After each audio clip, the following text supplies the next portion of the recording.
people and got the word out. We used the social media, stuff I didn't know about a little over a year ago, Twitter and Facebook.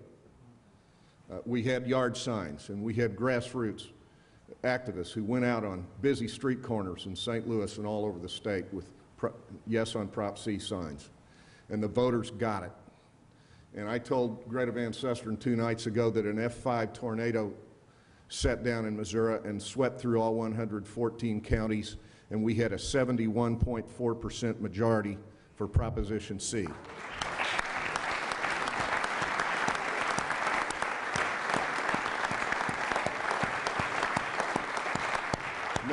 Now comes those who deride the effort, as they have all along. By the way, I think they have a logical fallacy, Congressman, in their argument.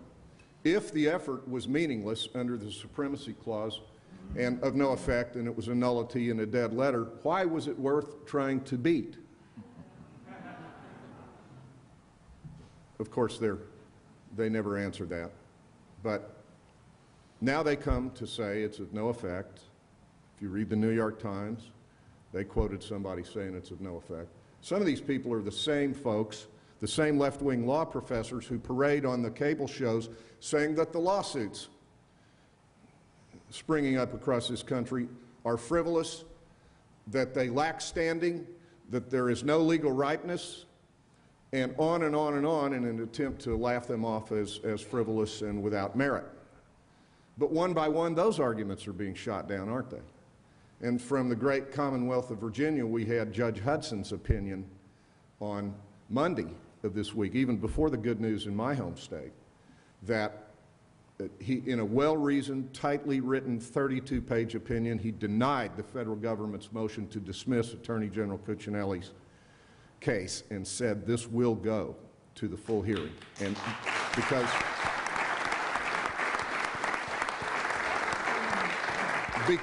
of the profound 10th Amendment and other constitutional issues implicated in that lawsuit. He pointed out, Judge Hudson did, that nothing like this has ever been litigated. Nothing like this has ever been attempted by the federal government. And if we concede this principle, that under the Interstate Commerce Clause or the taxing power or anything else they're using to try to justify it this week, the federal government can do this individual mandate, then limited constitutional government, any vestige of it is gone and the game is over. We will wake up someday, I've been suggesting, and read that the government has decreed that you may not buy a Ford, a Toyota, or a Mitsubishi, and you may buy only a Government Motors or a Chrysler. And people laugh and say, well, that would never happen, but look at the fantastic series of events over the last 18 months, that all of which had never been contemplated before and are now coming to reality. Well, so these issues are all enormously important. I was asked to tell you a little bit about the constitutional challenge I filed, and so I'll conclude with that. On the 7th of July, a brutally hot, humid morning in the Mississippi Valley, I stood at the Rush H. Limbaugh Federal Courthouse in Cape Girardeau, Missouri,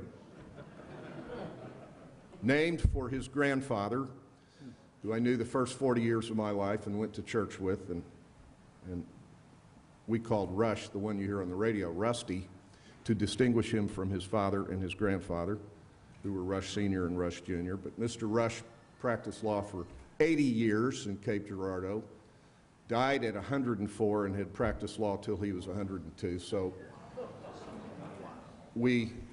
and was a towering legal scholar and pillar of everything good in constitutional teaching and personal rectitude.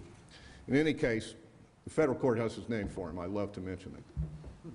And we brought a lawsuit, a constitutional challenge, that is to be distinguished from the ones brought by the AGs. And God bless Attorney General McCollum, and what is he, up to 20 states that have joined the Florida suit? 22 states that have joined the Florida suit?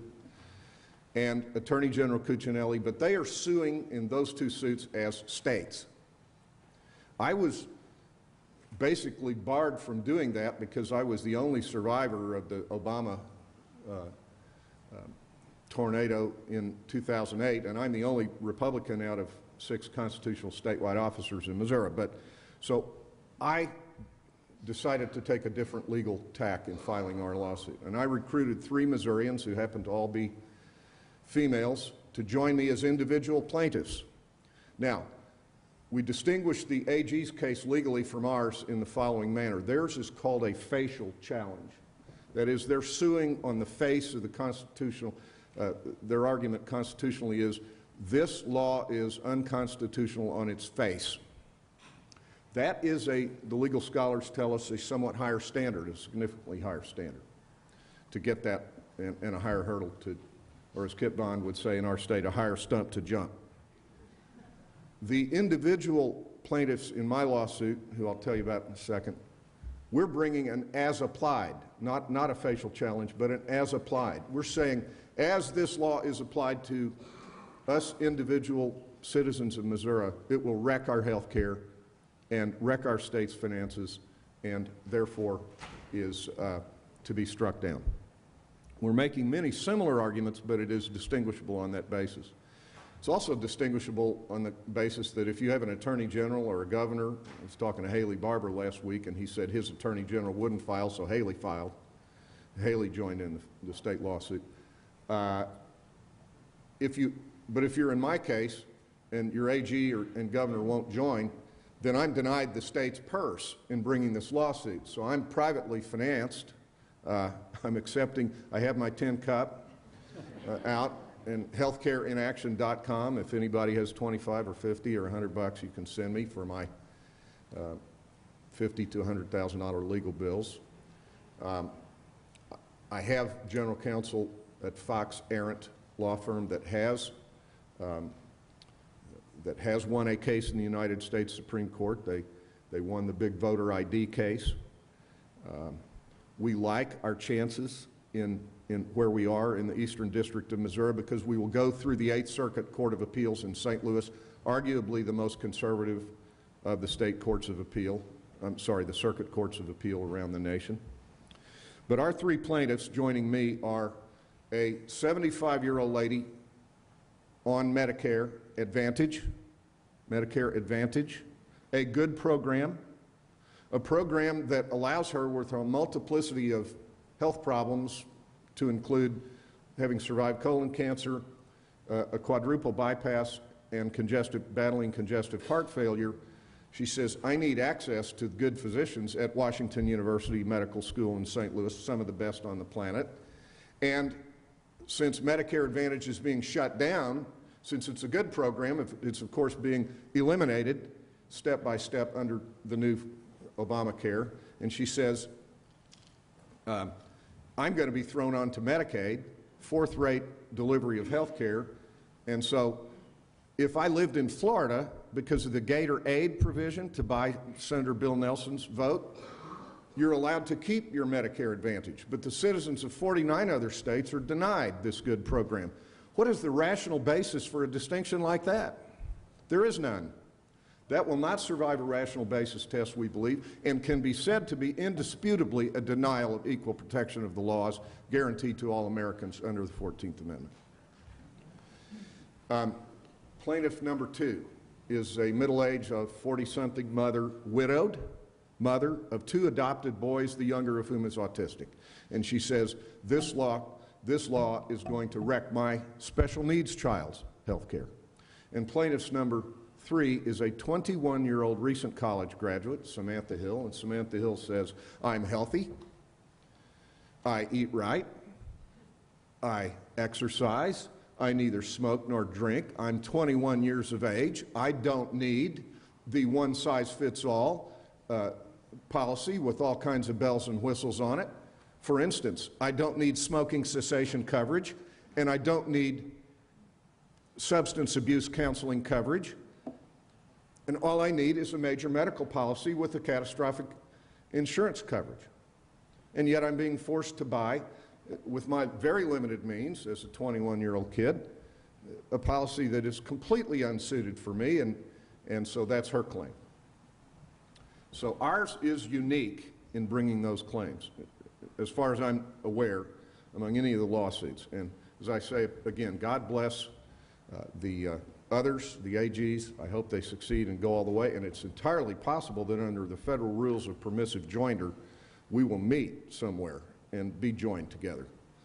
But I wanted you to know about that. And I'll conclude and say that I'm enormously heartened to have a brochure here announcing the Patrick Henry Caucus.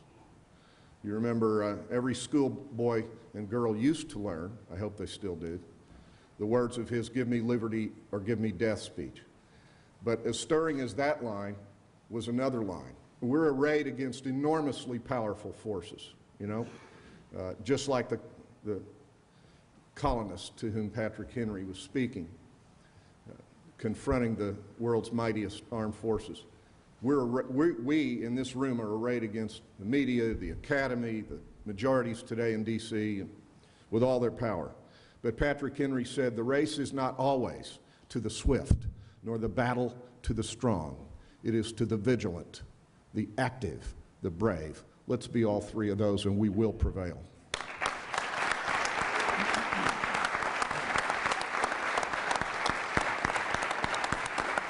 And speaking of Twitter, everybody smile. All right, very good. Okay, so we have a happy problem. There's probably 50 of you that want to turn at the mic, and we have only a very short time. So I have to ask you to keep your questions short and your speeches even shorter, okay? We don't really have time for speeches. We barely have time for statements. We'd like to get in a few questions, and we'd love to give you the best crack we possibly can at these distinguished panelists, but we're also not going to make you late for lunch. Okay, and can I ask, is Matt Shea here? Matt, if you want to turn at the mic, would you please step forward? Let me ask Matt to start things off. Matt, please introduce yourself, and please be very disciplined about the time that you consume so that we let other people have a shot. Let us know if you're directing your question at a specific panelist, and they can answer from the table. Absolutely. My name is Matt Shea. I'm state representative in the 4th District, state of Washington, Spokane Valley. Several of us state legislators drafted a step-by-step plan for freedom along the lines of the 10th Amendment and restoring state sovereignty. And we put that out on the internet. I'd like to make a plug for the 10th Amendment Center because it has all that model legislation there, and it's a great reference and resource for everybody that's here. My question is this: the 10th Amendment is more than just health care, wolves, land use. I mean, there's so many things. Can you give us some examples of where we can apply this at the state level so we can put the federal government back into its constitutionally designed box? Thank you very much, and we're at war in Washington. My suggestion is, yes, you're right, it's everywhere. I'll give you an example. Next week, Rob and I get to fly back to Washington in the middle of the August break to vote on a measure which Nancy Pelosi is bringing to the floor. It amends the Medicaid Act, but it continues provisions that I think you state legislators are very much aware of, and they are called maintenance of effort provisions, where they tell you that although Medicaid is a federal program, but it gives the states the discretion to decide who gets the benefit, the federal government says, we're going to give you more money, but you cannot cut back or restructure the program the way you think you need to. What I would suggest to you is that you take an example like that, you say, we don't want to restructure our program under the maintenance of effort provisions you have, requiring us to continue to cover all the people you are mandating we cover, so we refuse and redesign the program the way you want, and then let the government, if the government will fail to give you the money, then sue them. In Arizona, you know, the author of Senate Bill 1070 is here. That challenges the authority of the federal government in one area. One federal court has said it's unconstitutional. I think that judge is wrong. Unfortunately, we're in the Ninth Circuit. I don't think we'll get to win in the Ninth Circuit, but I think we have a chance of winning in the United States Supreme Court. But I think you can pick any given area where the federal government is exceeding its power, pick a fight with them, and then go litigate the issue and begin to demand that the federal government acknowledge that the Constitution provides only limited powers to it. I think that's one example, and there are lots of others. Anybody else want to address that? Okay, let's go to the first microphone. Please introduce yourself and please be brief. Sure. Roman Buehler from the Madison Amendment Coalition, and this is a question for Congressman Bishop. You gave a very, very persuasive speech